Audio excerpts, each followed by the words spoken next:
Hi, ನಾನು ನಿಮ್ಮ ನಾಗರಾಜ್ ಜೋಗಿ. ಸ್ನೇಹಿತರೆ, ಇವತ್ತು ನಾನು ನಿಮ್ಮ ಹತ್ರ ಒಂದು ಇಂಪಾರ್ಟೆಂಟ್ ವಿಷಯನ ಹಂಚ್ಕೊಳ್ಬೇಕು. ರೈಲ್ವೆ ಸ್ಟೇಷನ್ನಲ್ಲಿ ಚಾಯ್ ಮಾರುವಂತ ಒಬ್ಬ ಹುಡುಗನ ಕಣ್ಣು ಅಕಸ್ಮಾತ್ ಆಗಿ ಇಬ್ಬರು ದಂಪತಿಗಳ ಮೇಲೆ ಬೀಳುತ್ತೆ. ಆ ದಂಪತಿಗಳು ನಿಧಾನವಾಗಿ ಹೋಗ್ತಾ ಇರ್ತಾರೆ. ಪತಿ ತನ್ನ ಪತ್ನಿಯ ಕೈ ಹಿಡ್ಕೊಂಡು ನಿಧಾನವಾಗಿ ಅವಳನ್ನ ರೈಲ್ವೆ ಸ್ಟೇಷನ್ನ ಒಂದು ಬದಿಯಲ್ಲಿ ಕರೆದುಕೊಂಡು ಹೋಗ್ತಾ ಇರ್ತಾರೆ. ದೂರದಲ್ಲಿ ಎಲ್ಲೊಂದ್ ಕಡೆ ಸ್ಥಳನ ನೋಡಿ ಇಬ್ರು ದಂಪತಿಗಳು ಕೂತ್ಕೊಂತಾರೆ.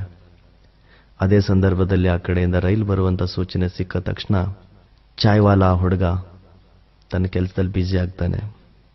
ಯಾವಾಗ ಕೆಲಸ ಮುಗಿಸ್ಕೊಂಡು ಆ ಚಾಯ್ವಾಲಾ ಮತ್ತೆ ಅದೇ ರೈಲ್ವೆ ಸ್ಟೇಷನ್ಗೆ ಬಂದಾಗ ನೋಡ್ತಾನೆ ಆ ದಂಪತಿಗಳು ಅಲ್ಲೇ ಕುಳಿತಿರೋದನ್ನ ನೋಡಿ ಆ ಹುಡುಗ ಏನೋ ಯೋಚನೆಯಲ್ಲಿ ತೊಡಗ್ತಾನೆ. ಮತ್ತೆ ತನ್ನ ಕೆಲಸದಲ್ಲಿ ತಾನು ಬ್ಯುಸಿಯಾಗಿ ತಡರಾತ್ರಿವರೆಗೂ ಅಲ್ಲೇ ಕುಳಿತಿರುವಂತ ಆ ದಂಪತಿಗಳನ್ನ ನೋಡಿ ಚಾಯ್ವಾಲಾ ಹುಡುಗ ಆ ದಂಪತಿಗಳ ಕಡೆಗೆ ಹೋಗ್ತಾನೆ.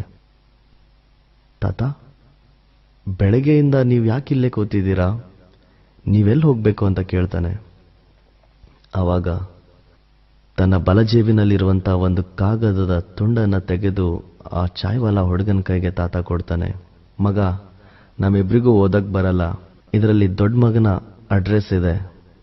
ನನ್ನ ಚಿಕ್ಕ ಮಗ ಹೇಳಿದ್ದ, ಒಂದ್ ವೇಳೆ ಅಣ್ಣ ನಿಮ್ಮನ್ನ ಕರೆದುಕೊಂಡು ಬರ್ಲಿಕ್ಕೆ ಬಂದಿಲ್ಲ ಅಂದ್ರೆ ಯಾರ ಕೈಲಾದ್ರೂ ಈ ಚೀಟಿನ ಕೊಡು, ಅವ್ರು ನಿನ್ಗೆ ಕರೆಕ್ಟ್ ಆಗಿರೋ ಅಡ್ರೆಸ್ಗೆ ತಲುಪಿಸ್ತಾರೆ ಅಂತ. ಅದನ್ನ ಅತಿ ಉತ್ಸುಕತೆಯಿಂದ ಆ ಚಾಯ್ವಾಲಾ ಹುಡುಗ ಪೇಪರ್ನ ತೆಗೆದು ನೋಡ್ತಾನೆ. ಅವನ ಕಣ್ಣಲ್ಲಿ ಒಂದೇ ಸಮನೆ ಕಣ್ಣೀರು ಹರಿಯಕ್ಕೆ ಸ್ಟಾರ್ಟ್ ಆಗುತ್ತೆ. ಆ ಕಾಗದದಲ್ಲಿ ಏನ್ ಬರ್ದಿರುತ್ತೆ ಗೊತ್ತಾ?